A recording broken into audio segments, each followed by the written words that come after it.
Hi, everybody. I'm Brittany Lewis, a breaking news reporter here at Forbes.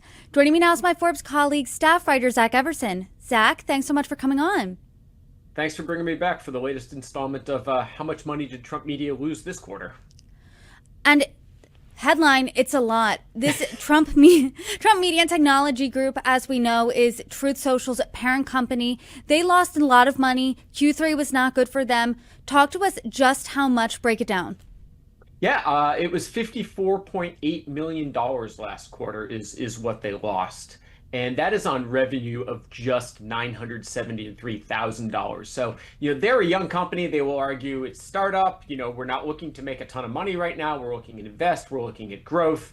That's a good argument. A lot of companies have made that argument and gone on to succeed and do quite well.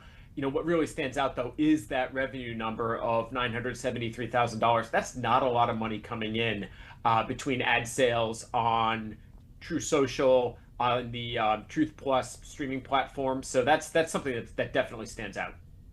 And you compared that number, just to put it in perspective, in your article to a Taylor Swift concert tour. I mean, talk to us about that comparison.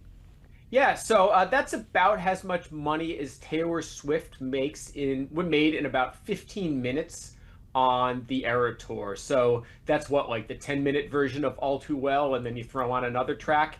And that is as much as it would take Ms. Swift to make what Trump media made in an entire quarter. I love that you do know that there's a 10-minute version of All Too Well. I think your daughters are teaching you well. It's fantastic. It's fantastic. Now, I'm not one of these hardcore people, though, who knew it was coming, who knew it existed before it came out. I was not waiting and hearing the rumors on this. I only got to experience it when she re-released Red, but it is spectacular. Revenue was up, though, in Q3 compared to Q2. Is that a bright spot at all for Trump media?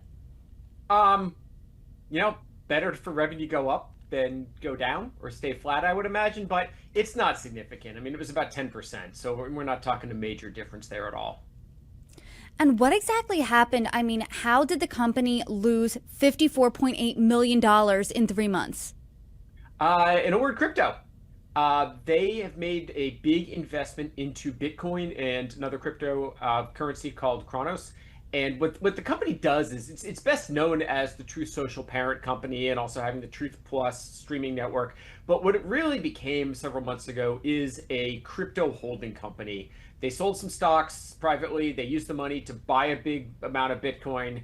And the thought being that would encourage companies to buy their stock, maybe a company or a fund that's not allowed to hold crypto separately, but could invest in a company that is also holding it.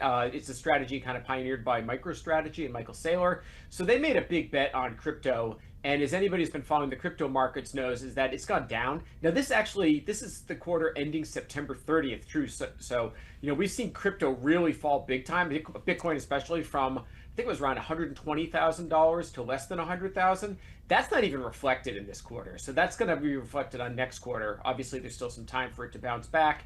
But with the price of crypto dropping, that is what led to most of that loss there for Trump media. And you and I have had plenty of conversations about the Trump family and crypto and how they are being enriched hand over fist because of crypto. I'm curious, because crypto is such a major factor in their net worth, are they seeing that plunge because of what's happening with crypto right now and the volatility there?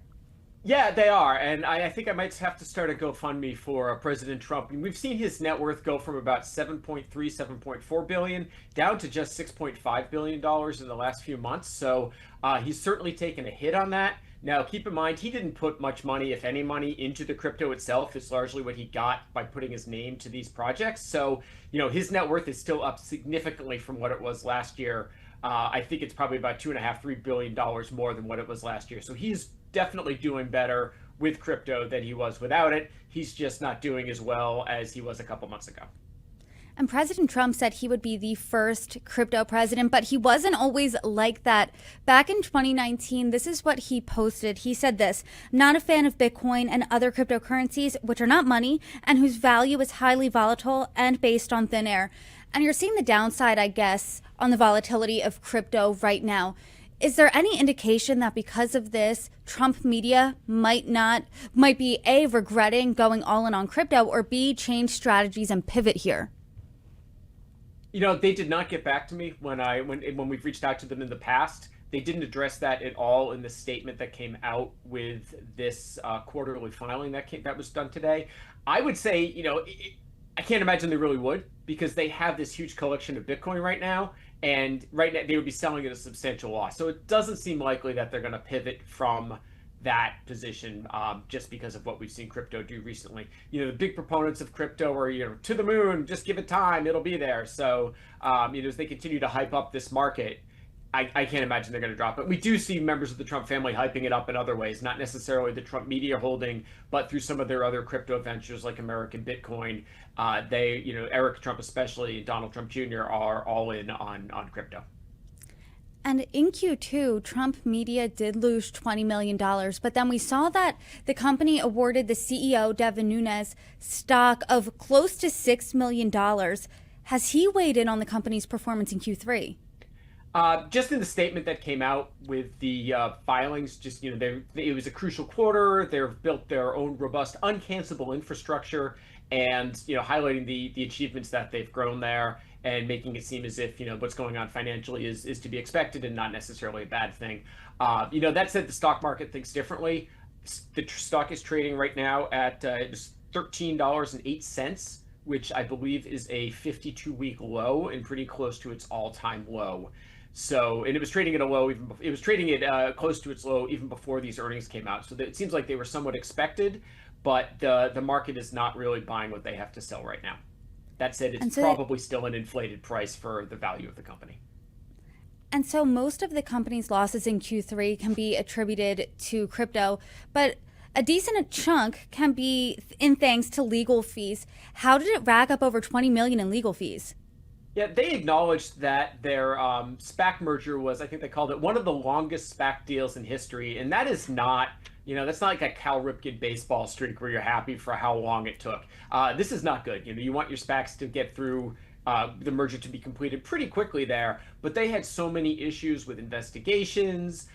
There were allegations of insider trading against a former board member. There were all sorts of problems with that merger that it took a long time. And they're still engaged in some civil lawsuits resulting from it, including with some of the people who originally came up with the idea of merging this with a SPAC. So they are continuing to pay the legal bills for that. And last quarter, it was about $20.3 million is what the total was. And they said most of it was SPAC related. And I want to read the second part of your headline here because it kind of strikes an ominous tone. Trump Media lost $54.8 million last quarter and is on track to lose far more.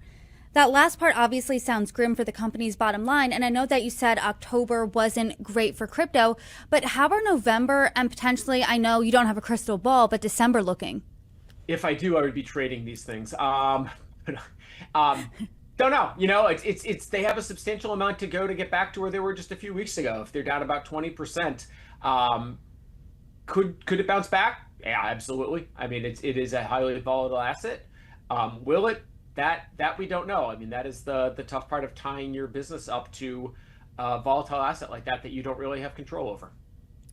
And aside from these quarterly SEC filings that I'm sure you're going to be parsing through at the end of Q4, what specifically are you looking out for next when it comes to Trump Media and Technology Group? Yeah, that's a great question. Looking to see if they have any other new developments. They've done a pretty solid job of rolling out advancements to the Truth Plus streaming platform, bringing it to new markets, bringing it internationally, adding features to their app. So I am interested in seeing how they continue to grow those products.